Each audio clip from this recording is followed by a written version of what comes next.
Søren han har lovet mig en tur. Det er jo faktisk gjort lang tid. Og vi har også været på nogle ture. Tingen har bare været på de ture, hvor vi har været på, der har jeg sagt hver gang, hold op, hvor skal vi fange fisk i dag. Vi skal ud og kratte nogle fisk, og så har vi ikke at fange en skid. Det har ikke været nogen succes. Nej. Så nu har det stået sådan lidt stille med at komme ud i båden her, for jeg har simpelthen fået den malet og renoveret og så videre, så den er blevet rigtig, rigtig flot. Og det betyder også, at nu kan vi faktisk komme ud i den. Så i dag det bliver jo sådan lidt en kombitur. Jeg tænker, at vi går efter nogle arbor, og så går vi efter nogle geder. Jeg er jo ikke verdens største, hverken arbor eller gedefisker.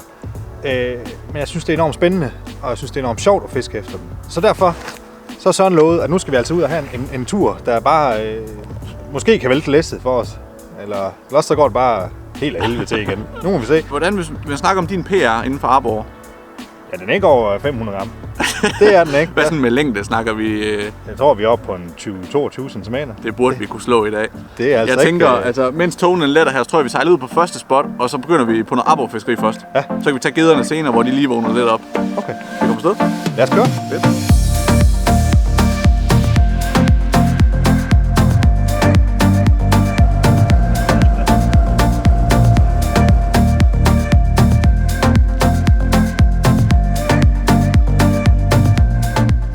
Vi er faktisk kommet næsten ud på den allerførste plads, og som I kan se, så er det bare, altså, det er sindssygt flot herude. Kongelækkert herude, mand. Helt blikstille, og så er der bare dis, og det var den flotteste tur på vej herud, udover at vi ikke kunne se noget som helst. Men nu er vi kommet næsten ud på det spot, vi skal fiske. Vi skal fiske nogle skrænter her, og vi starter som sagt med at gå efter arborerne. Og du er mega fiskeleder. Ja, jeg er helt til. Jeg er klar. Du skal bare have nogle fisk. Og vi har set flere fisk i overfladen allerede herude også nu her. Så jeg skal egentlig bare lige have rigget op, så prøver vi lige hurtigt gennemgå, hvad vi starter med, og så skal fiskeriet egentlig bare begynde. Stangen, jeg kommer til at fiske med, det bliver Vestin Street Stick, som jeg egentlig holder rigtig meget af at fiske med her til arborfiskeriet, som er det, vi kommer til at starte med. For enden af linen, der tænker jeg egentlig, at vi skal prøve at bruge nogle små jigs til at starte med, simpelthen for at få lokaliseret, hvor fisken er, og så derefter så kan vi begynde at skifte bagefter. Så det første, jeg egentlig bare vil gøre, det er at få monteret lidt forfang på, og der kører jeg egentlig bare en 0,35 fluorocarbon. Der er også chance for rigtig mange geder herude, og de kommer altså ofte her under det her arborfiskeri, så en 0,40 havde altså heller ikke gjort noget af fluorocarbon. Når fluorocarbon så er bundet på her, så kommer vi egentlig til at bruge nogle små jighoveder.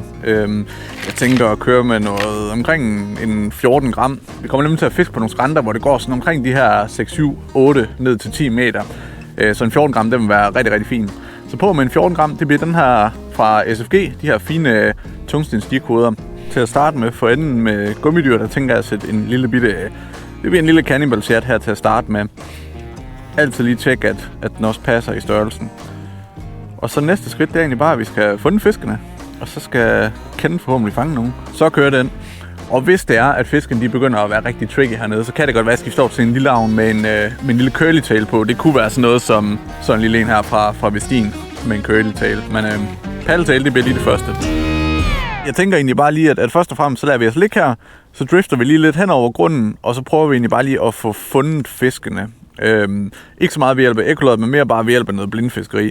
Så jeg prøver egentlig bare lige at lægge os godt ind på den her skrænt her, og så drifter vi ud over og tager et træk, indtil vi finder fisken, så begynder at spotlogge om på dem. Ja tak. Nu igen. Så var den der. Fedt. Det er bare hen over bunden, du gør det. Det er bare hen over bunden nu. Lad os prøve at se. Den. Det kan godt være, vi skal net på den her kende. Den er ikke dum. Hold da kæft, stor dyr, mand. Så bare net med den. Sindssygt.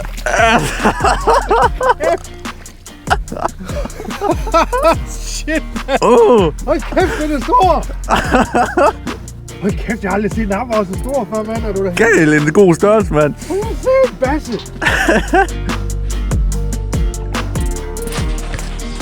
Ja! Ja, for helvede, mand! Det er da i hvert fald, den er sgu da stor! Kommer der der? Den kommer lige. med den. Sådan, mand. Fedt! 2 stykker, du. 2 stykker fine arbor. Nej! Så kommer de 2 første arbor. Så er vi klar. En dobbelt i hvert fald. Den første der. Sådan. Rigtig flot arbor. Det må i hvert fald være en ny PR. Jeg tror ikke, jeg har fanget den. Allerede ny PR? Ja, det tror jeg. Lad os få den ud igen. Den der. Der er ikke en dum start i hvert fald. Fine fisk, der går her. Det er jo en kæmpe gris, jo. Er en tank. Sådan. Smuk fisk. Det var de 2 første i hvert fald. Det var fedt! Mega fedt. Og så ligesom vi fangede dem, så kommer der bare tog überalles nu. Vi kan faktisk ikke se noget som helst nogen steder. Nej, den brink, vi kunne se før derinde, den er væk. Fuldstændig. Men aborrene, de kommer bare godt lide det. Så jeg tænker egentlig bare, at vi skal fiske videre. Se om vi kan få en endnu større, og en endnu større til dig. Men ny PR. Det var en ny PR, Vi fik den ikke engang mål. Nej. Jeg finder lige målebånd frem og så videre, så hvis du får en ordentlig gris, så skal vi have målt den i hvert fald. Ja, det skal vi. Vent, Kenneth. Giv mig lige 2 minutter, så har jeg fisk igen. Det tror jeg. 2 minutter. Ui, der var hug. Der var 5 hug igen, Kenneth. De er derude. Bare munk den derude. Er du også derude, ikke? Jeg er også derude. Så for pokker. Har du fisk på? Ja. Fedt, mand. Men det er en lille en den her gang. Den er ikke stor. Det er lige meget. Ja, det er fisk. Så er vi på 3. Den er med gråd i den der. Ja, den var fin, den der. Ja, den er da ikke dum. Prøv at se, hvor blå de nærmest er her. Smuk lille fisk. Kom ud igen. Nøj! Ja. Smuk, mand. Må vi så se en? Nå, nu er den der. Nå. Den her, det er smuk. Ah, det er fandme en flot fisk. Er du sindssyg, mand. Altså, jeg sparer arbor, det er bare en af de flotteste. Det er det også de striber, de får hernede. Det er sådan nogle rigtige kampmaskiner. Den er travlt. Den ville sætte fra, den kan den. Fedt, mand. Og der er fandme fisk igen. Han kan godt føles lidt. Nej, den smutter også igen. Hvad fanden er det for noget lort?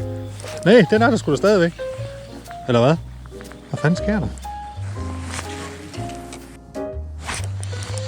Oj, satan. Det er da pisse sjovt, det her.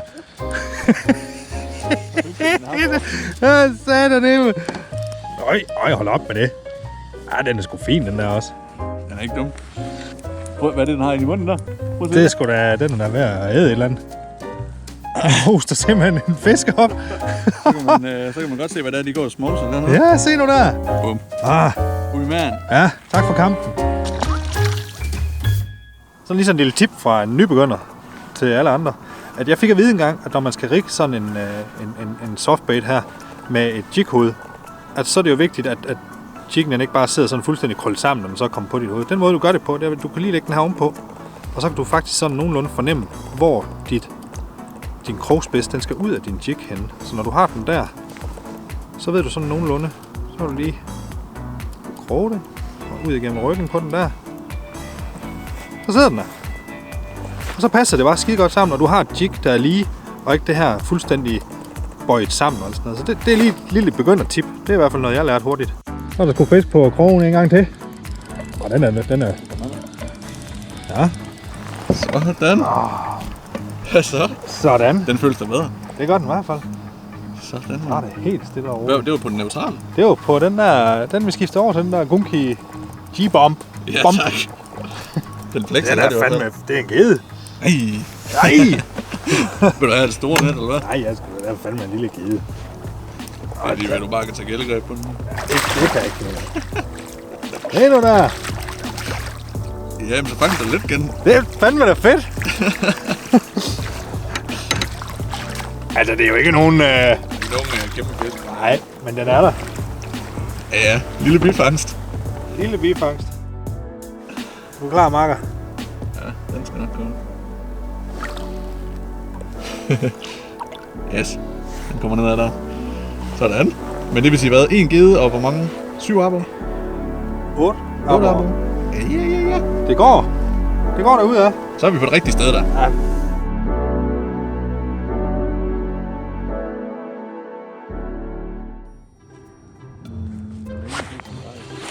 Der er sgu en mere. Det går sgu meget godt det her nu, Søren. Nu fandt vi den der igen. Jeg bliver ikke styre det. Jeg bliver simpelthen så glad hver eneste gang. Nu fandt man der noget sug i kæfte. Ja, en fin størrelse, den her. Den er større end de andre. Kan den nye pære, eller hvad? Er det? Den er kraftedeme lækker. Jeg tror igen, det nye pære for dig. Det tror jeg sgu ikke. Jeg tror, at den første, jeg fik der, den var lidt større. Vil du lige have mål på den? Den her? Ja. Det var meget sjovt lige at prøve. Nu skal der heller ikke så meget til for at slå din pære. Nej, det er jeg helt enig med dig. Så forsvandt den sgu. Den var over 30 i hvert fald, det er noget, der er til. Men hvor meget, det ved jeg ikke. Kom tilbage. Hvad skete der? Men den smuttede. Det er jo fordi, der var en eller anden, der pøste en masse vand op på, og så blev jeg jo... Nej, nå. Den var over 30. På den igen. Vi vinder den, ikke? Nu har vi egentlig har fisket i yderligere en halv times tid, uden der er sket det helt store. Og fiskene, de bliver noget svære i det. Vi får ikke de der hårde hug, som vi fik før. Så nu, der skifter jeg egentlig over til et lille bitte dropshot-rig, hvor jeg egentlig bare har taget en 70 cm fluorocarbon, smækket en lille bitte dropshot-krog på her, sådan cirka 1/3 ned af linen, og så et dropshot lod helt ned for enden. Og så smækker jeg simpelthen bare et lille gummidyr på. Ilex Scissor Comp her, og dem ved man sgu bare, de fungerer.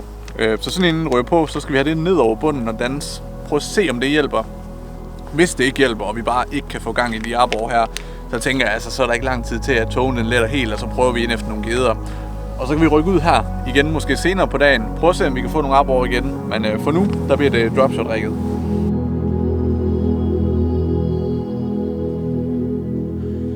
Ja, kom så. Jeg er lige dernede, Kent.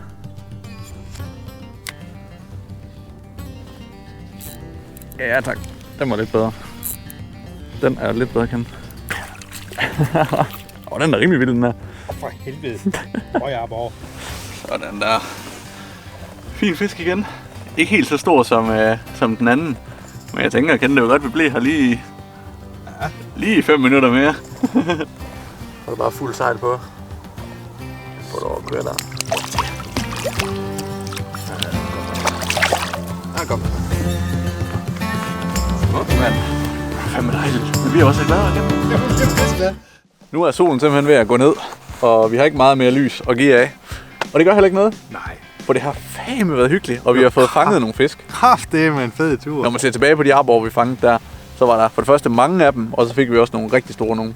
Du fik jo faktisk 2 som rigtig pænt store. Ja, de var rigtig pæne. Den ene var i hvert fald over næsten 47, vil jeg sige. Ja. Og satan det med store. Den var rigtig fin. For jeg har fandme aldrig set så stor en arbor før. Det var helt sindssygt. Og kæft, det var bare... bare en tank. Det var bare kugle rundt. Ja. Det var så fint. De er i rigtig god stand lige nu. Ja, det skal jeg dele med lov for. Så det bliver ikke sidste gang, vi skal ud efter arbor i hvert fald. Nej. Og jeg fik vi jo ny PR. Det var det, jeg kom efter. Og jeg er lykkelig. Altså, den bliver opgraderet fra 20 cm til 35 cm. Ja, jeg ved sgu ikke, om det var 20. Omkring 18 cm deromkring. Og så i hvert fald til 33-34 cm. Så det, jeg er sgu godt tilfreds. Det er en upgrade. Så vi siger egentlig bare tusind tak, fordi I gad at følge med her på tur. Som altid, så kan I hoppe ind på webshoppen og støtte os til at lave endnu flere fiskefilm. Vi har linket alt, vi har brugt her i videoen, ned i beskrivelsen. Og så siger vi bare tak for i dag. Vi ses.